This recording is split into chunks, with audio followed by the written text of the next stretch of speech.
Hello and welcome back to Perspectives. On today's show, as anger mounts over the shooting of a woman in Minnesota during ICE operations, the Sikh community has now issued specific advice on how to both protest legally and safely and how to act if an agent approaches you. So if you want to know what your rights are, what you can and can't do stay tuned. In a similar vein, a new initiative has been launched to protect Gurdwaras from ICE raids. More on that shortly. In Canada, the Premier of British Columbia is off to India to tie up more trade deals.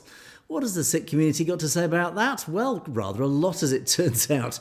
But you too are also encouraged to get your opinions heard too, and we'll tell you how.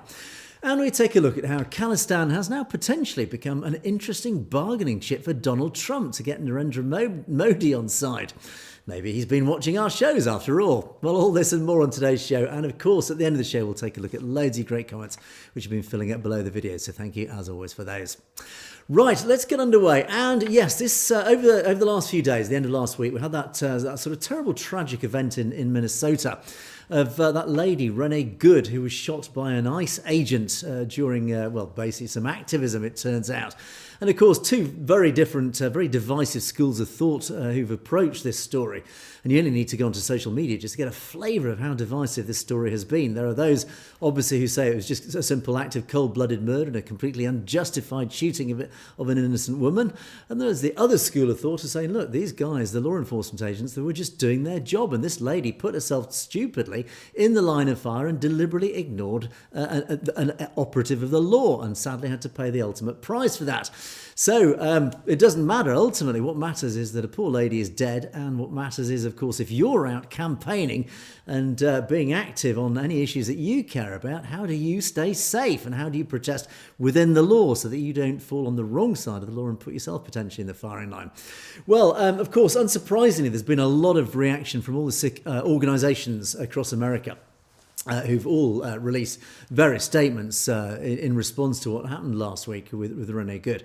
And these include SALDEF, which is Sikh Coalition the Sikh Coalition United Sikhs, and SALDEF, which is the Sikh American Legal Defence and Education Fund. Now they've, released all sorts of various statements condemning the killing, unsurprisingly. And they say that it happened amongst what they described as a typically chaotic ICE operation in Minneapolis. Now, of course, this incident does come in the context of all sorts of accusations. I mean, at the end of the day, one school of thought says these people, these law enforcement, these ICE agents are just doing their job. They are the instruments of the Trump administration, which was elected to remove illegal immigrants from the United States. Sadly, it does require a robust response. So people are just saying, look, they're doing their job. However, what they have been accused of, and this does seem, at least in many cases, justified, is that they are abusing their powers. They're abusing human rights. There have been all sorts of issues that have been raised across even mainstream media now, particularly, obviously, the left-wing media, raising all sorts of issues and disrespect and abuse of human rights. And I'm just going to play you. This is a video. This is a statement actually released by SALDEF. This is their policy and advocacy lead. Let me just play you this, and you can get a flavour of SALDEF's reaction. Vaheguru Ji Ka Khalsa, Vaheguru Ji Ki Fateh. My name is Simmer and I lead policy and advocacy work here at SALDEF. Every case we hear from Sikh detainees is not an isolated incident. It is part of a larger pattern of rights being ignored, faith being dismissed, and our community's dignity being pushed aside. Mass detention and deportation has reached a previously unimaginable scale. Conditions in detention are proven to be inherently inhumane. ICE is subjecting people to medical neglect, overcrowding, and confinement. People are transferred at a rapid rate and deported without basic due process. The government is essentially disappearing people, causing families to lose track of their loved ones. It's clear that this is not by accident. That is why our policy work matters. We are pressing ICE for accountability. We are working to ensure that religious accommodations in detention are not optional. We are documenting abuses so that they cannot be hidden or minimized. We demand that electeds at all levels reject this mass detention and deportation agenda. To keep doing this work, we need our community to stand with us. This Giving Tuesday, I'm humbly asking you to support our Defending Dignity for Detainees campaign. Your gift strengthens our advocacy and ensures that when we push for change, we will not be ignored. Together, we can keep families from being separated and prevent community members from being lost in the system. Please remain alert, as we will soon be sharing more ways to get involved. Vaheguru Ji Ka Khalsa, Vaheguru Ji Ki Fateh.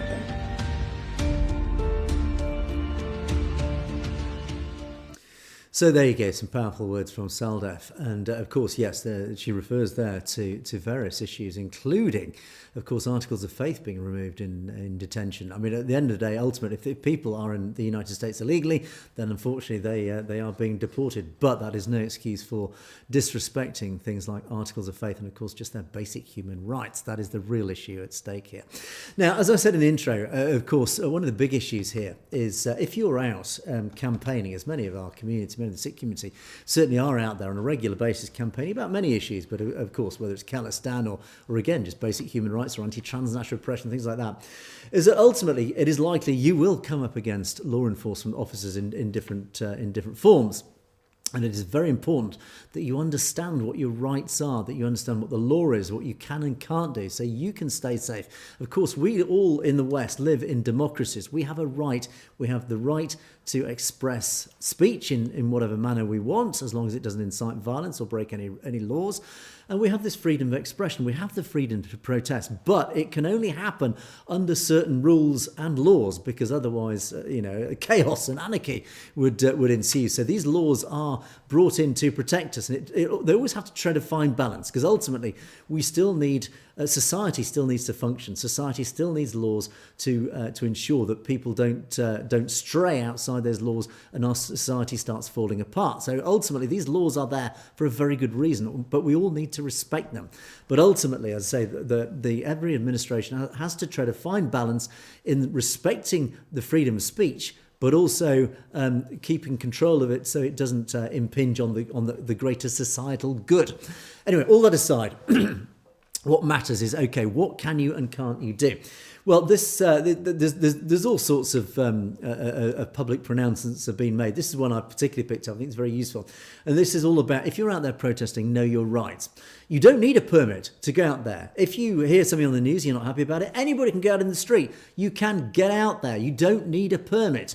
But don't forget, don't obstruct traffic, don't obstruct access to buildings. It's common sense. In other words, I think the overall theme of all these is use your common sense. Don't be stupid.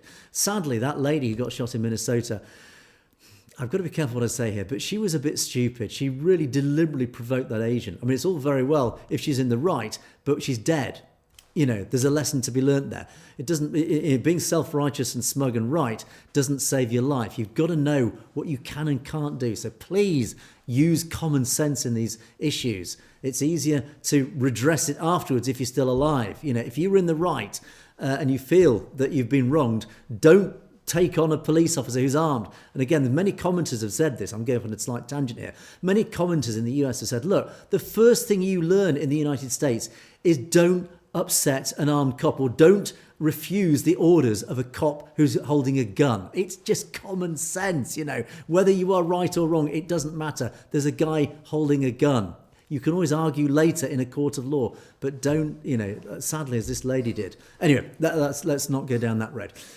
So secondly, you do have the right to photograph or film. And if you remember in that Minnesota issue, there was a lady, I don't know if it's her partner, but anyway, somebody had a camera in the cop's face. Again, very provocative, but you do actually have a legal right to do that.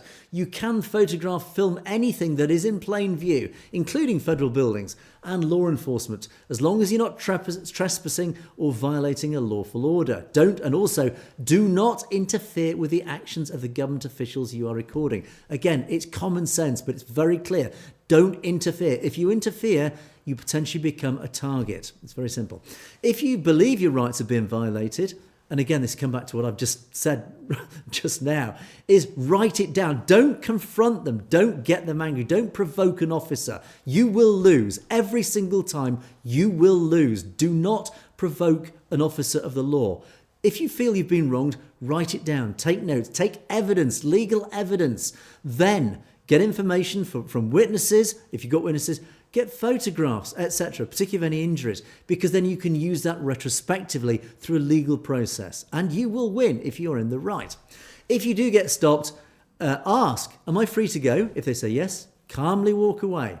If you do get arrested, Ask why. Otherwise, you have the right to remain silent and ask for a lawyer. Don't sign, don't say or agree to anything without a lawyer present. Again, it's pretty common sense. If you do get stopped by a member of the military or any law enforcement officer at a protest, you have the right to remain silent or to tell them that you'll only answer questions in the presence of an attorney, no matter your citizenship or immigration status. So again, it's very much common sense.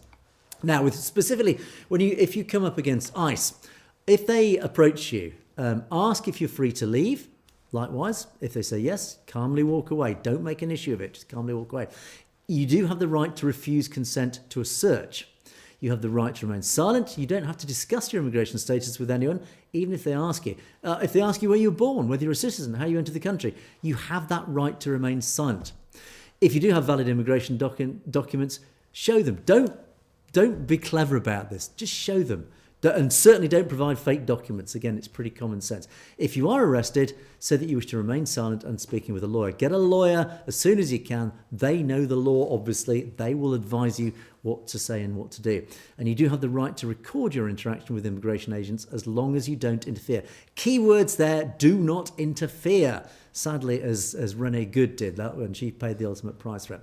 Now, likewise, the Sikh Coalition have also issued quite a lengthy sort of thing. I'll quickly flick through this as well. Again, it's very specific advice, but following the same sort of theme. Always ask anyone claiming to be from law enforcement their identification. So this is again a slightly different approach. Ask for their ID. If you're in doubt, ask their ID.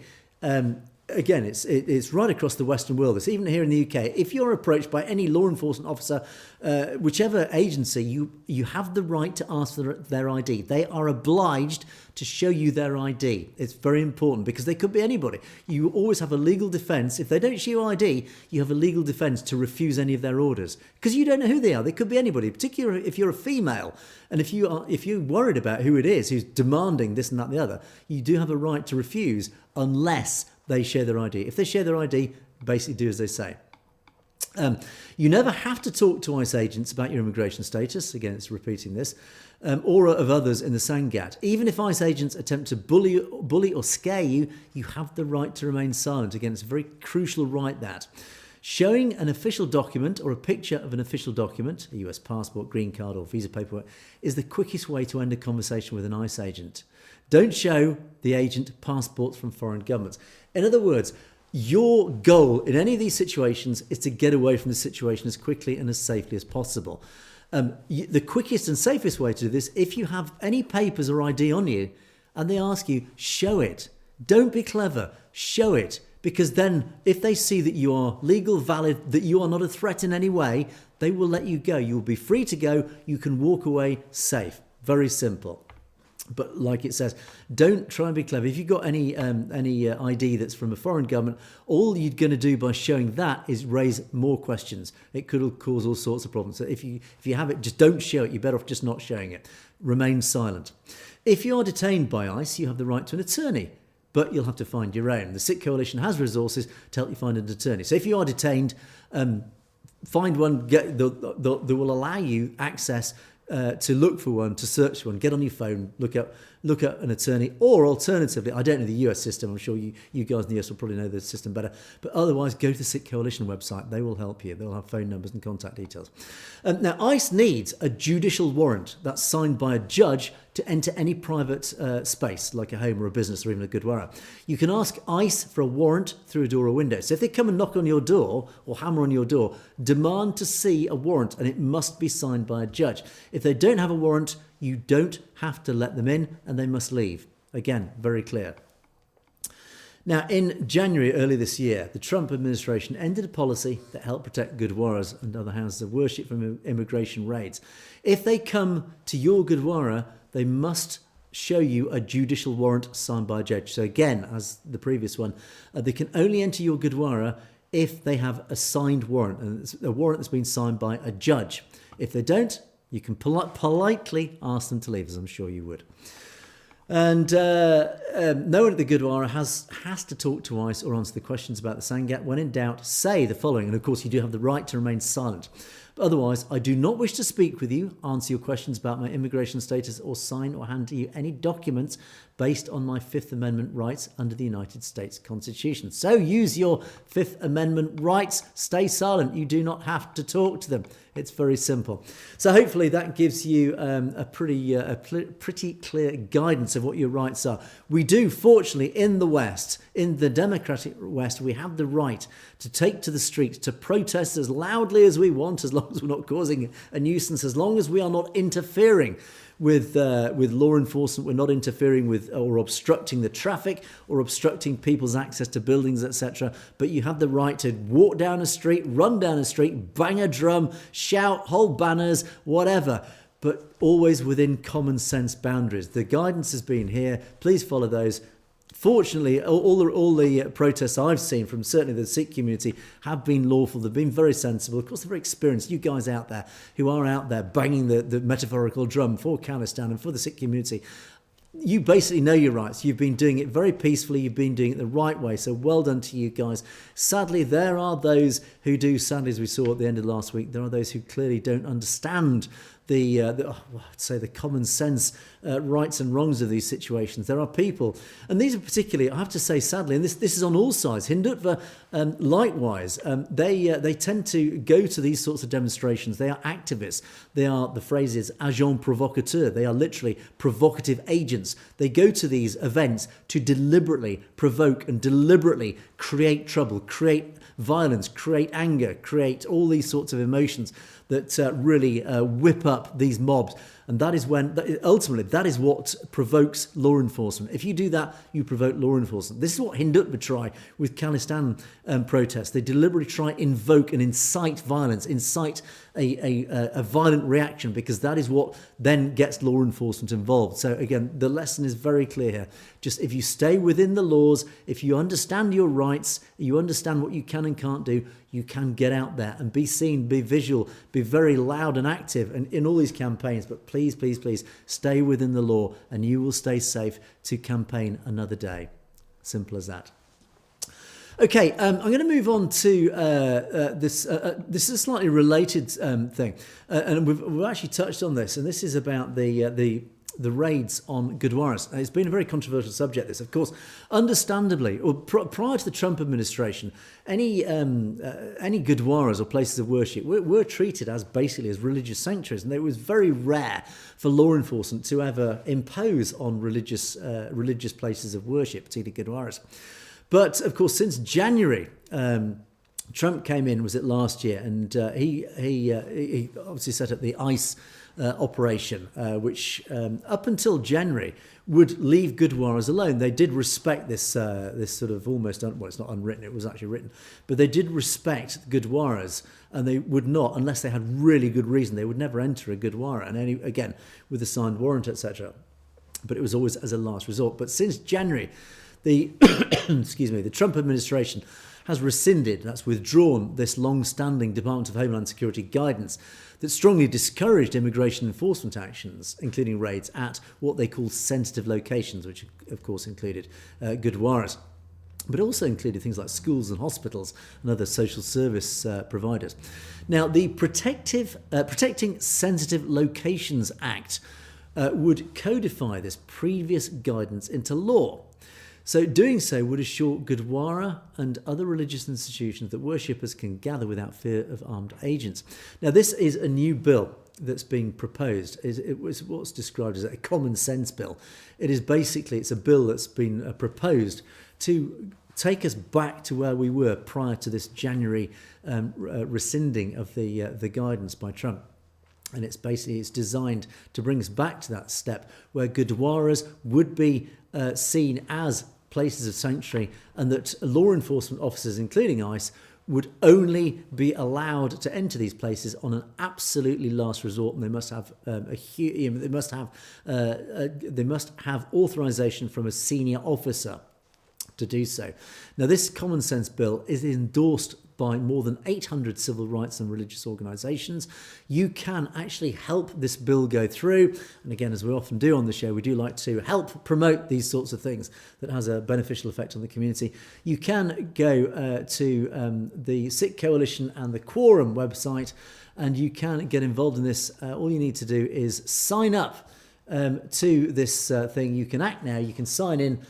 You add your email address, your address, your name to this to the supporting of this bill, and it will help prevent immigration raids at Gurdwaraes. Again, it's all about grassroots activism. The more signatures there are on these things, the more effect it has, because it applies more and more pressure up that political tree, so that eventually those that make the decisions realise that there is a huge upswelling of demand and feeling from grassroots, from we the people, and they will do something about it. So if you do want to stop these ICE raids on Gurdwaraes, please do get along, sign that bill, or add your name to the support of that bill, and hopefully that bill will go through.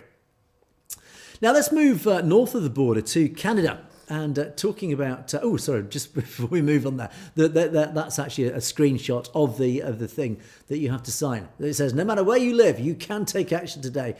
Follow the link. The link is there if you want to freeze the screen. Have a look at the link on screen and add your name. Sign up to that. It will have an effect. So please do that.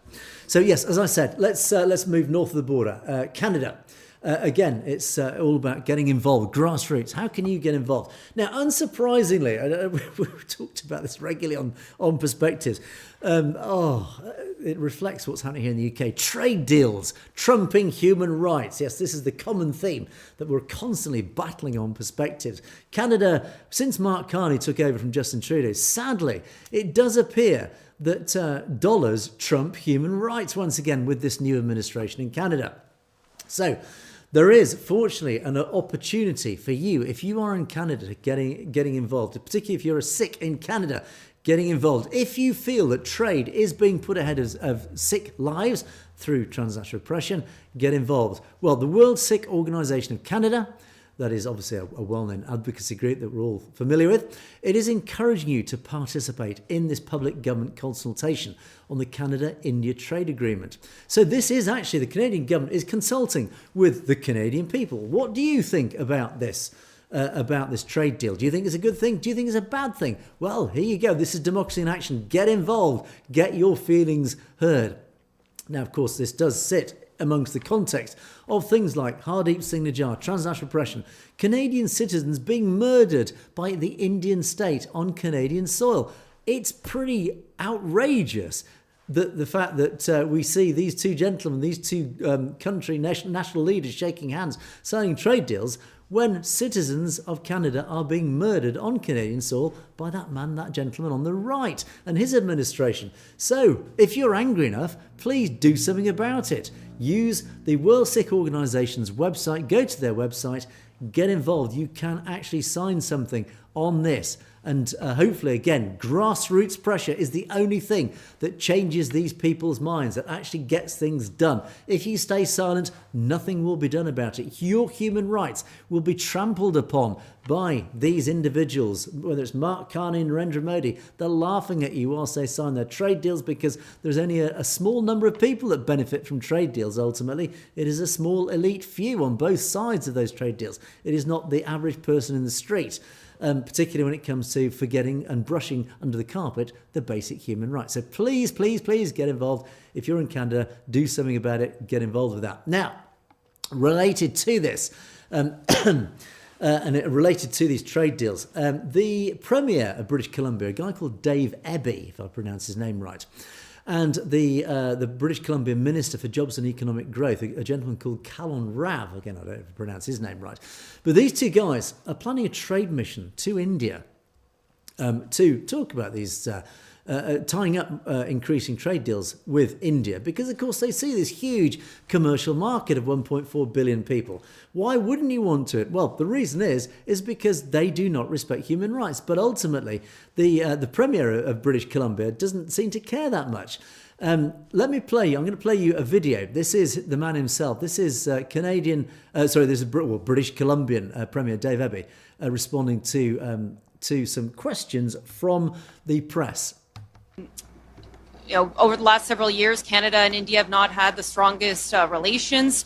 The Canadian government years ago did accuse the Indian government of being involved in a murder of a Canadian citizen here in BC. Was this sort of taken into account when considering this trip? And what would you say to people who maybe do have concerns about strengthening ties given some of these past histories?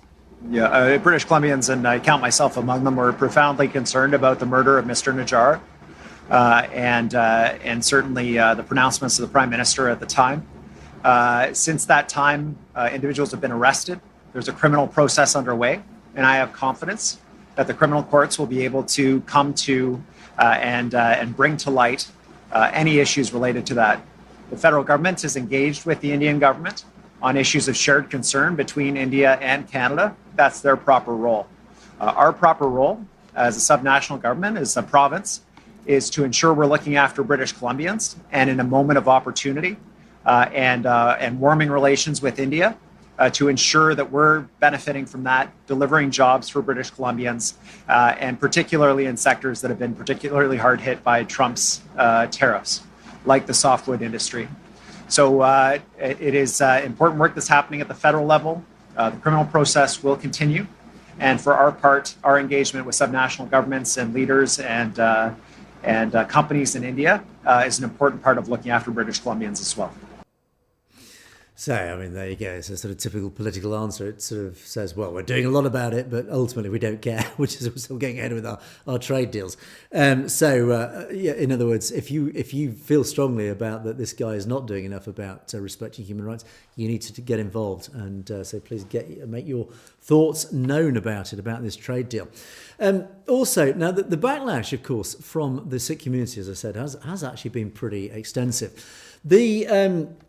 The BC Gurdwarae Council have actually released a press release over the last few days about this, and they've been pretty robust in their response, and they've talked about that it's quite a lengthy sort of 2-page thing, but I'll just quickly pick out some highlights. They have obviously highlighted the fact that they are concerned about the Premier and his Minister Ravi Kahlon leading this trade mission to India. In other words, how can you do this when you are failing to defend the human rights and the rule of law? They remind us, of course, about Bhai Hardeep Singh Najjar and the murder on Canadian soil of him. It's incomprehensible that the BC government would seek to reward a rogue state like India with expanded economic ties.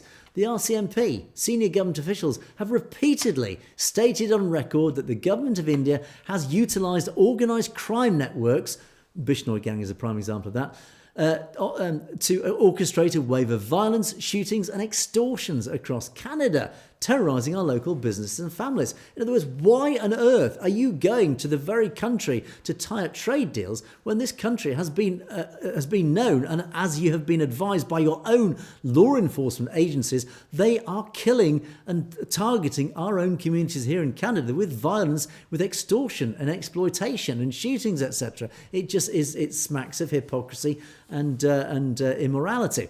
And they have actually referred to what they call this massive body of evidence, including Canada's Foreign Interference Commission, which obviously we covered on the show.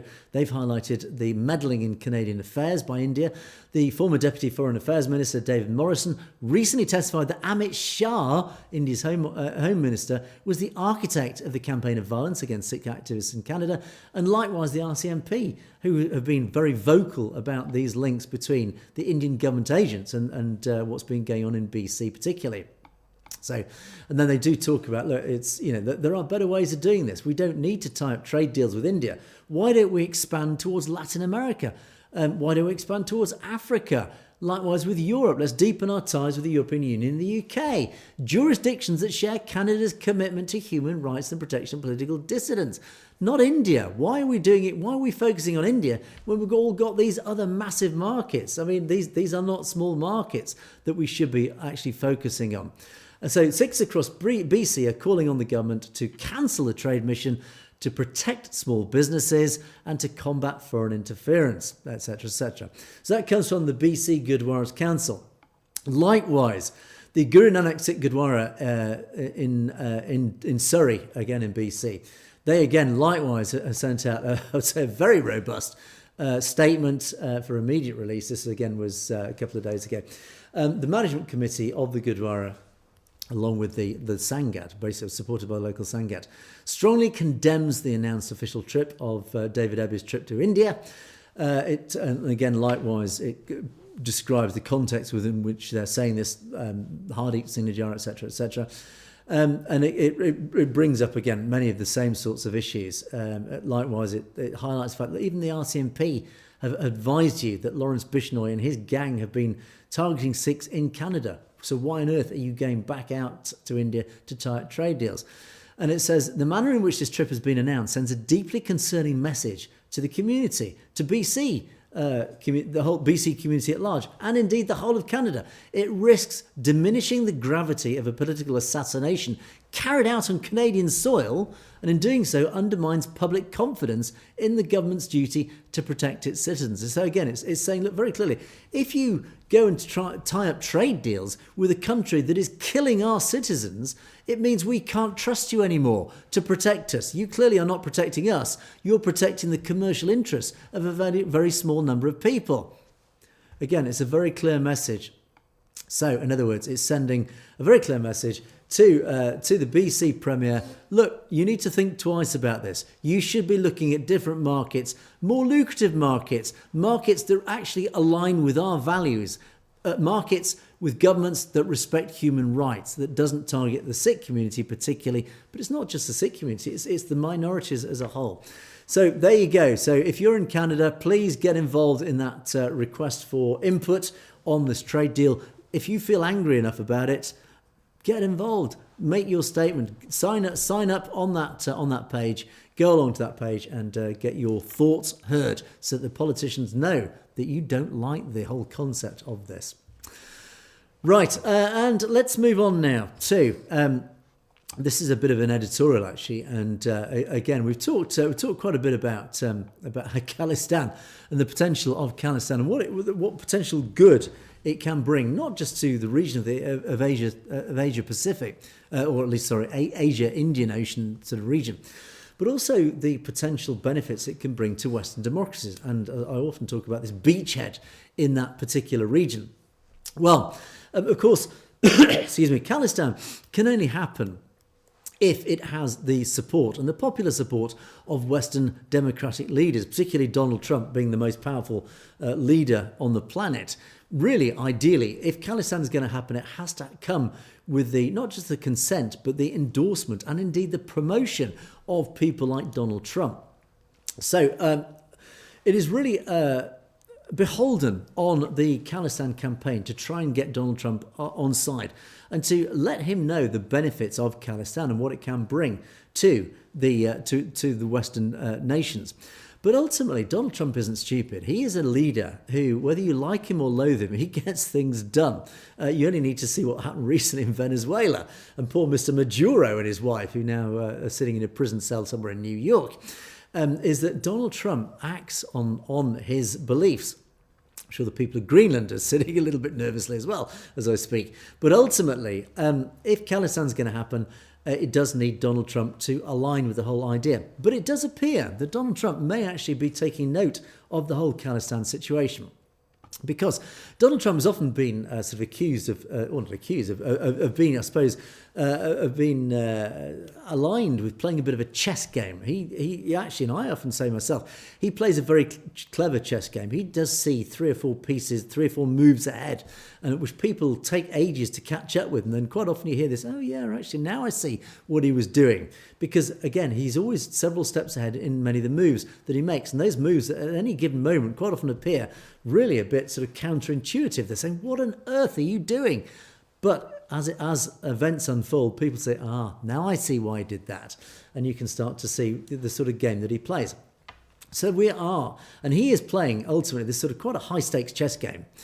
And the Khalistan factor has actually now evolved from just a simple domestic security concern in India into what is now being seen as quite a powerful geopolitical lever that's potentially being used by Washington and by the Trump administration to keep Delhi in check and keep Narendra Modi on side. Now, while the White House often speaks of a strategic partnership, the reality on the ground suggests that there is a bit more of it could almost be described as a transactional and coercive approach. That basically means it's all about deal making. We all know Donald Trump is a deal maker. And the Khalistan factor is a big part of his deal making. And it's now become what has been described as a new strategic lever that Washington is going to use over Delhi. So the recent tensions that rose in 2025 and now spilling over into this new year have actually laid bare a fundamental change in how the US handles Indian secessionist movements, these breakaway movements. It's no longer just a simple matter of free speech protected by the First Amendment. The Khalistan movement, led by groups such as the Sikhs for Justice, has become more of a tool for diplomatic pressure. So ultimately, the US government is now saying, look, these whole breakaway movements, like Khalistan, like potentially Tamil Nadu or J&K or Manipur, all these separate states, or even Kerala for that matter, these states that have had historic secessionist movements and now still have current secessionist movements, they actually are becoming a bit of a useful tool for the White House to say, you know what, we can actually use these as a bit of leverage to apply a bit of diplomatic pressure on Narendra Modi's government. In other words, if you don't align with us more closely, we'll start putting a crowbar into these fractures in India and start promoting these secessionist movements that you're not going to like. And we have the power to bring about change. Look at Iran, look at Venezuela for examples of this. Now, we have what's called the Panoon plot, and it's been described as the trust deficit. Now, this attempt on Gurwarae Singh Panoon's life that was actually uncovered by the US law enforcement, DEA agents, uncovered this plot. And it is still an ongoing investigation, so it's still very much a hot potato, let's describe it as.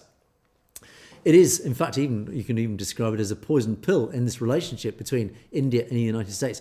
But by keeping this indictment active, by keeping this legal process going, this investigation into India's involvement in this assassination plot, the Trump administration is maintaining a legal and moral high ground that it can then use continually to extract concessions from Modi. And not just concessions on different things, but on all sorts of different things, including things like Russian oil.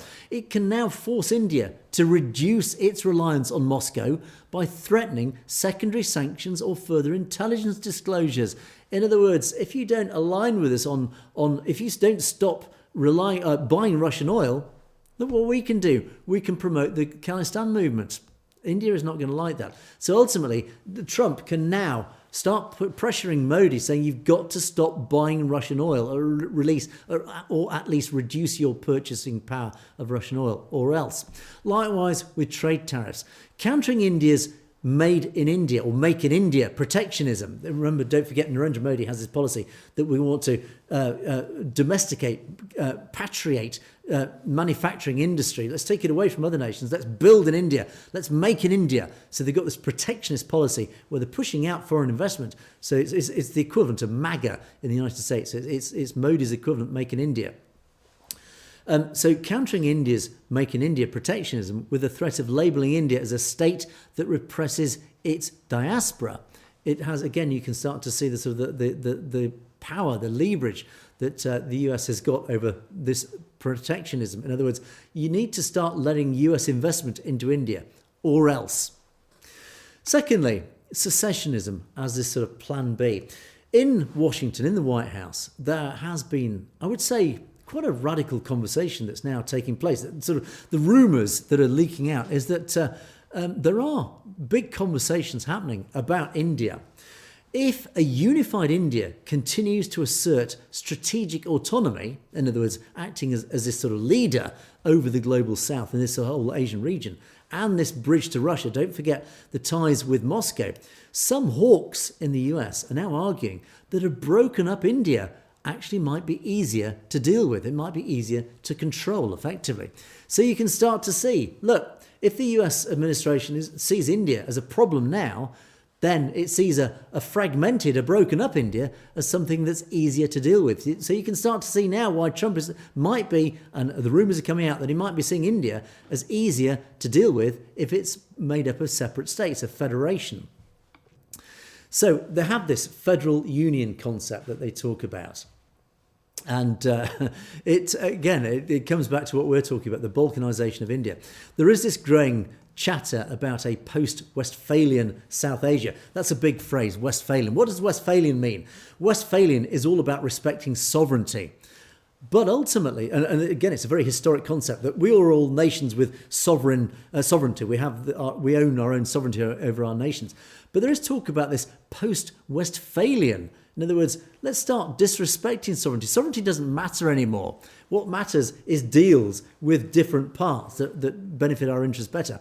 So now there is growing chatter amongst the White House that actually, when it comes to South Asia, let's forget the existing sovereignties. Let's look at what we can work with. Khalistan we can work with. A more independent South India, Tamil Nadu, for example. Manipur. We had Gurdwarae Singh Panoon talking about Trump land, the seven sister states up in northeastern India. It's easier. Trump can start to see it's easier to deal with these separate independent nations than it is dealing with the thing. Because under this loose federal union, a fractured entity, if you fracture up India into these separate states, it makes it easier for the US to manage. It prevents the rise of a single South Asian hegemony that could challenge US interests. India is a future superpower. If you break it up now, it's a lot easier to break it up now than it might be in 20 or 30 years. If the US could feel threatened by a new superpower of India, it's easy to destroy that or undermine it right now. Let's break it up now. Let's stop it becoming a future superpower. You know how I talk about how Trump plays a chess game. He's always 3 or 4 steps ahead in these thinking.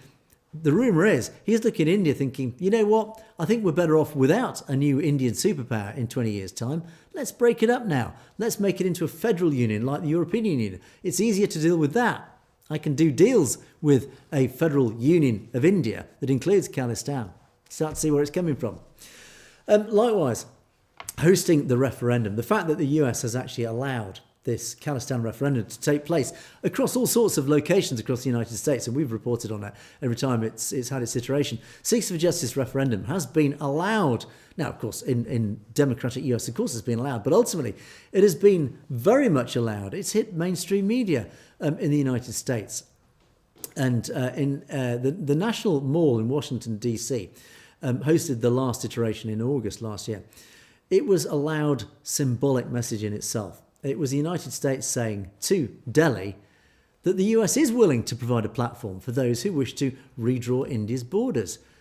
If India continues to deviate from the United States, if it continues to align with Moscow, then you know what? We will continue to allow this referendum to take place and we will promote it. We will certainly endorse it. We will acquiesce to it, but not just acquiesce and others allow it. We will actually promote it. We'll endorse it if you don't align with us. So again, you can start to see these levers. Then we come to what's called Trump's double game. President Trump's rhetoric has been characteristically erratic, unpredictable. This is what makes Trump so effective where he gets results. Because as somebody, a US senator has said to me in the past, the reason Trump is so successful is because nobody knows what he's going to do next. They fear his unpredictability. His unpredictability, his erraticness is actually a weapon. People criticise him for it, but it is a very effective weapon. In early last year, he assured Narendra Modi that he would crush Khalistan terror. But by late last year, his administration was entertaining Sikhs for Justice request for travel bans on Indian officials. They talked to Sikhs for Justice. Trump is now treating the Khalistan issue basically like a real estate negotiation, says a former diplomat. This is a former diplomat in the US who's actually saying now, admitting on the record, that Trump is looking at Khalistan and treating it like a, quote, real estate negotiation. In other words, it's all about deal making. If it suits me, I'll support it. And as this diplomat said, he keeps the threat of supporting the separatists in his back pocket to ensure Modi says yes to the next trade deal or oil quota. So again, you can see Trump is a deal maker. If it suits him and the United States to have Khalistan, then he will support Khalistan. So again, the door is open to the Khalistan movement.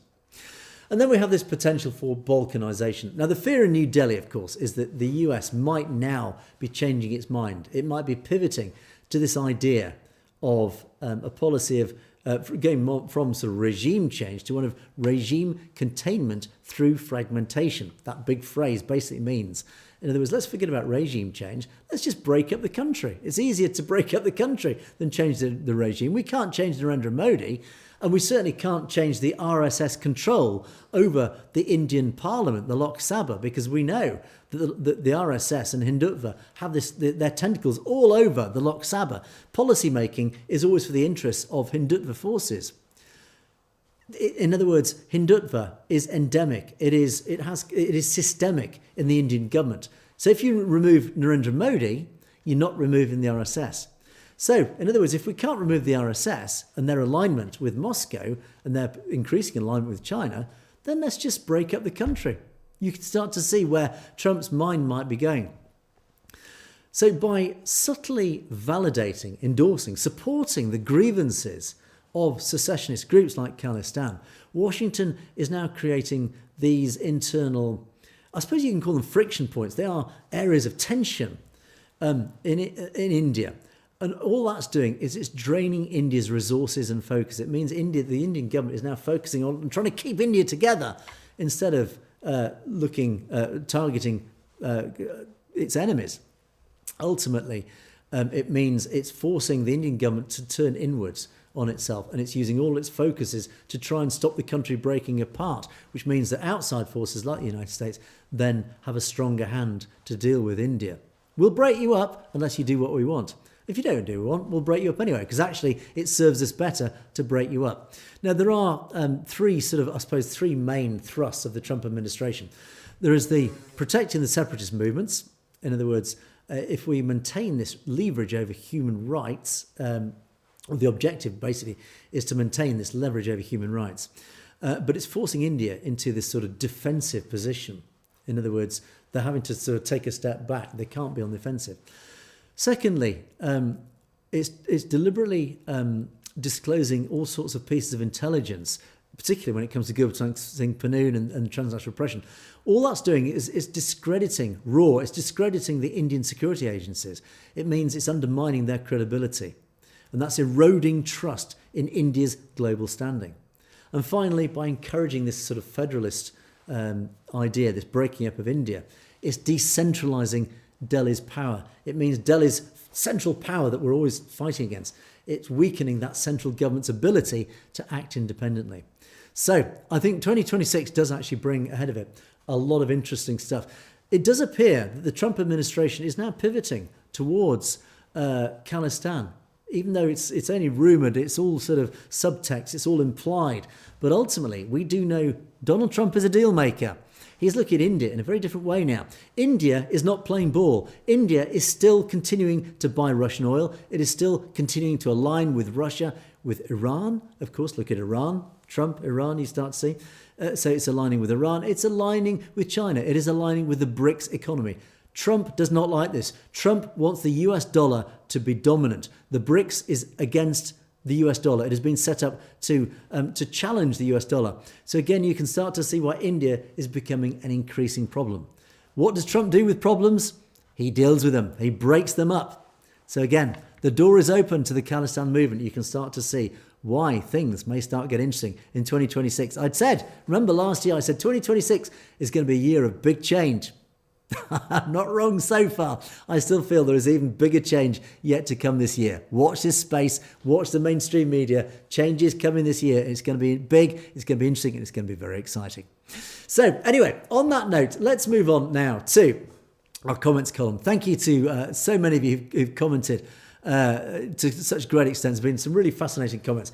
And Panjab starts off this time with... this is on the K-Singh comment. This is a story that run and runs, as we say. Thank you, Panjab, for your comments on this. And K-Singh, very interestingly, came back with some very positive criticism, positive feedback. Thank you, K-Singh, for your comments that you did come back with. And Panjab had some thoughts on this. And it was all about, look, what is Perspectives about? Who is our audience? And I do ask this question, actually, who is our audience? Thank you to our audience who do let me know on a regular basis who you are and where you're from.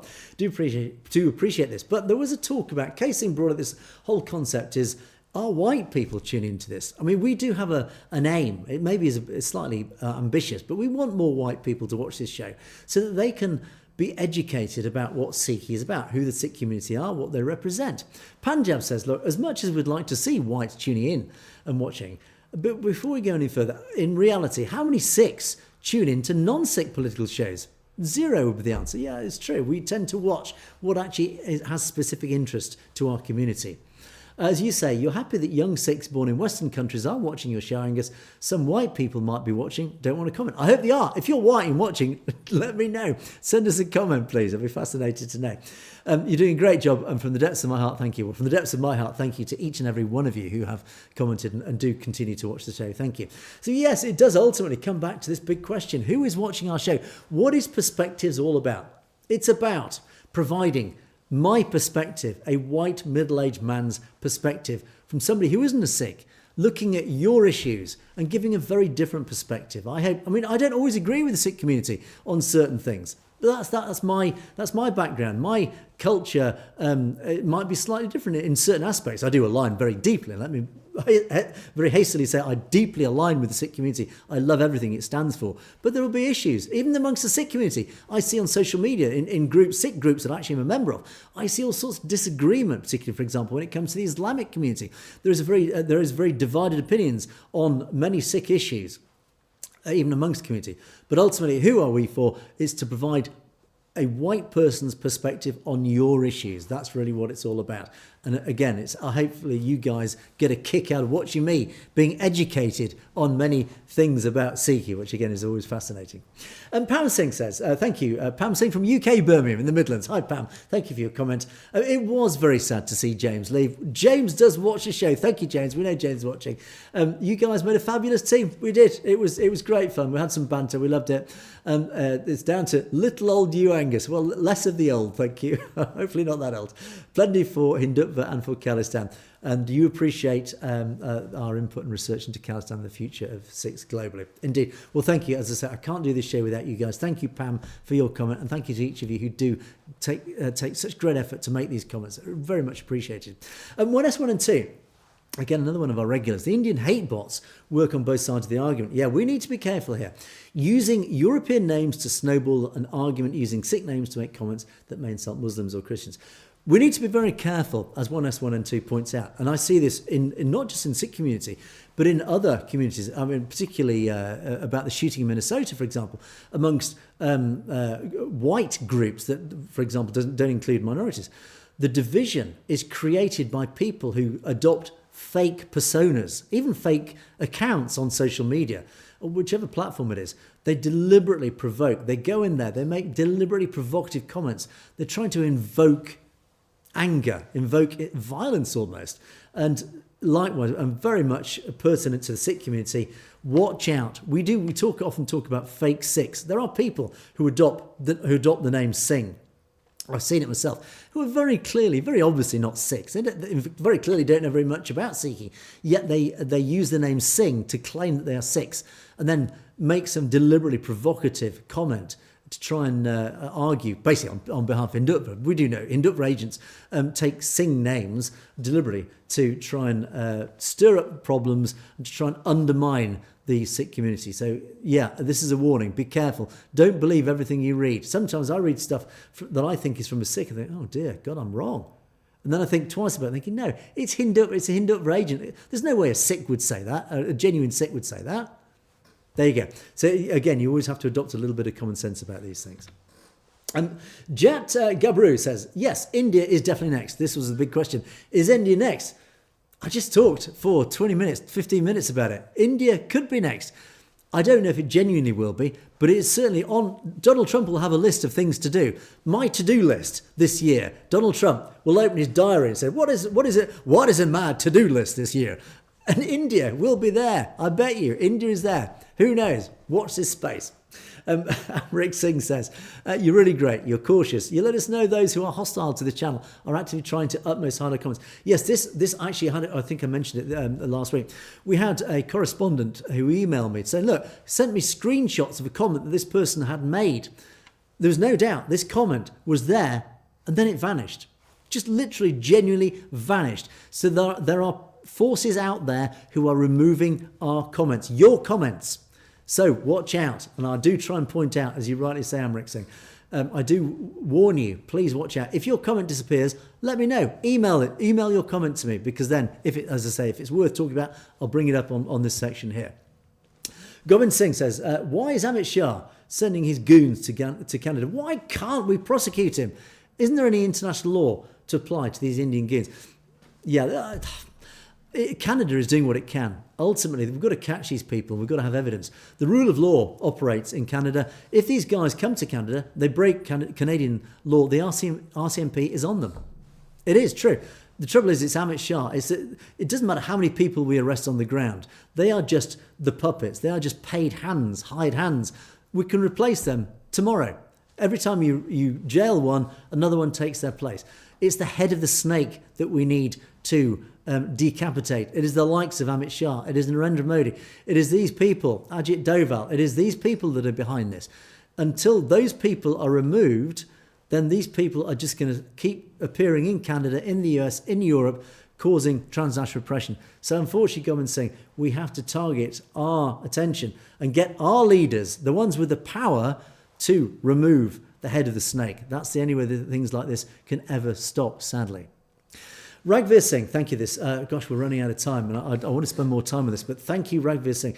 When I talk about an educational journey, this comment, I thought, what's this comment mean? Like many comments that I see in Punjabi, I always like to try and look it up and see, what does it mean? Because sometimes it's a piece of gold. It is a real gemstone. It's a real educational learning journey when I see a phrase like this, because it opens up this whole area of information that I never knew. So thank you, Ragvir Singh, for Parnam Shahidan Nu. I saw the word Shahid there. I thought it's got to be to do with martyrs. Yes, indeed it is. And I've recently covered, we talked about the young martyrs, the sons of the 10th Guru, the children of the 10th Guru who were murdered by the Mughals, bricked up behind a wall and then beheaded. Likewise, though, the two Shaheeds who were executed in India for the assassination of Indira Gandhi. And I said at the time that, and I talked about their dignity, the way they faced their end with ultimate courage and dignity. And it was an inspiration to each and every one of us, not just Sikhs in the community, but to all of us, whatever your background, whatever your ethnicity. The example that these martyrs set was just awesome. It was inspirational.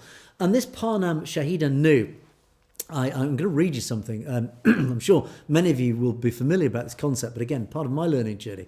I have talked actually in the distant past about this, but this is what Parnam Shahidan Nu stands for. Sikhi teaches us that Shahidi Ji, the martyrs, are celebrated, and being a martyr is celebrated, but never emptied of feeling. In Sikh history, we don't deny pain, yet we don't drown in grief. Nowhere in Sikh itihas, excuse my pronunciation here, do you see a ritual wailing or despair-filled mourning. Instead, you see ardas, kirtan, and resolve. Sikhi teaches, Jo aya so chalsi, again, forgive my pronunciation, whoever comes must depart. Death is not defeat. Dharam matters more than body. And again, refer back to the martyr, the assassin of Indira Gandhi, who actually said to his lawyer, and as part of his sort of final sort of statement, he said, I will see you in the next life. Don't mourn, like it says here, don't wail and mourn and despair. Don't worry, I'll be back. And it's all about this cycle of life. Death is not the end. It is the cycle of life. I die now, but I will be back, and I will continue my work as a faithful Sikh. And I will see you as my lawyer defending me in exactly the same situation. So in other words, don't mourn. I'll be back. So this whole cycle of life is what it's all about. And what I love about this, don't mourn death. Yes, say ardas, say your prayers, respect and celebrate that person's individual's life. But don't worry, the cycle of life turns, that person will be back and will return. And as this, I'll continue what I was reading, which again, it's great this. Therefore, to excessively mourn a shaheed would mean seeing death as the end, forgetting that the shaheed won spiritually. That's why Sikh remembrance is soaked in strength, not sorrow. The Guru's path teaches us to transform grief into gurmat. In other words, remembrance, responsibility, and readiness to stand for truth ourselves. Grief that paralyzes is rejected. Grief that awakens courage is accepted. The correct balance would be to not mourn the Shaheed. We should honour the Shahidi instead. In other words, don't mourn, celebrate. Celebrate their courage, because they will be back. Fabulous. I love it. I love the power of that message. The loss is acknowledged. The sacrifice is celebrated. The message is carried forward. The truth is that a Shaheed doesn't want our tears. A Shaheed wants our spine straight.